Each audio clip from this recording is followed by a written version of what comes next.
संसद के शीतकालीन सत्र में लगातार हंगामा देखने को मिल रहा है, जिस वजह से संसद की कार्रवाई ठीक से नहीं चल पा रही है। संसद में देश और जनहित के मुद्दे न उठाने पर बसपा सुप्रीमो और पूर्व यूपी सीएम मायावती ने विपक्ष को घेरा है।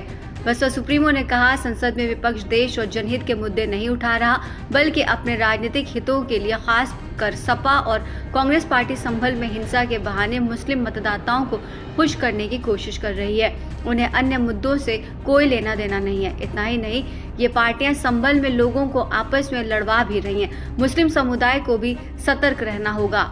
इसी के साथ मायावती ने यह भी कहा कि इससे भी ज्यादा दुख की बात यह है कि जिनकी बदौलत से संसद में दलित वर्ग के सांसद पहुंचे हैं, वो भी अपनी अपनी पार्टियों के आकाओं को खुश करने के लिए दलित उत्पीड़न के मुद्दों पर चुप बैठे हैं। इससे पहले बहुजन समाज पार्टी के अध्यक्ष मायावती ने शनिवार को केंद्र सरकार और विपक्ष से ये सुनिश्चित करने का आह्वान किया कि संसद के मौजूदा सत्र व्यापक देश हित में ठीक से चले, जिसके लिए सरकार और विपक्ष दोनों को गंभीर होना बहुत जरूरी है।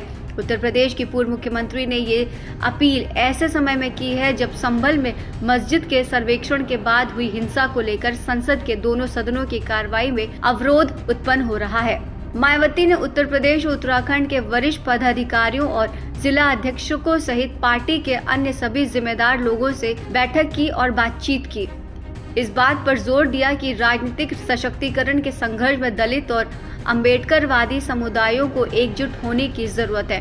उन्होंने ये भी कहा कि पूर्व में कांग्रेस की सरकार की तरह ही वर्तमान में भाजपा की गरीब विरोधी और पूंजीपतियों के हितों का समर्थन करने वाली नीतियों के खिलाफ लोगों में काफी आक्रोश है, जिससे लोगों का ध्यान भटकाने के लिए ये पार्टी जातिवादी, सांप्रदायिक और संकीर्ण हथकंडे अपनाती है।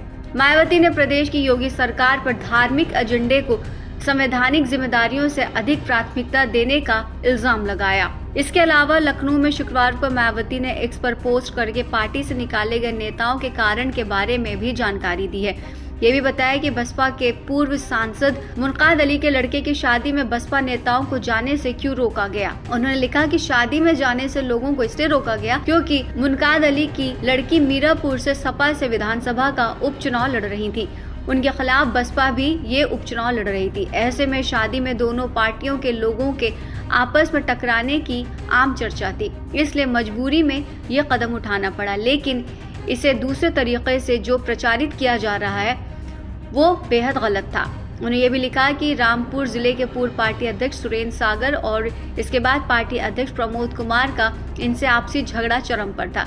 इससे पार्टी के कामों में बाधा आ रही थी, इसलिए दोनों लोगों को एक साथ निकाला गया।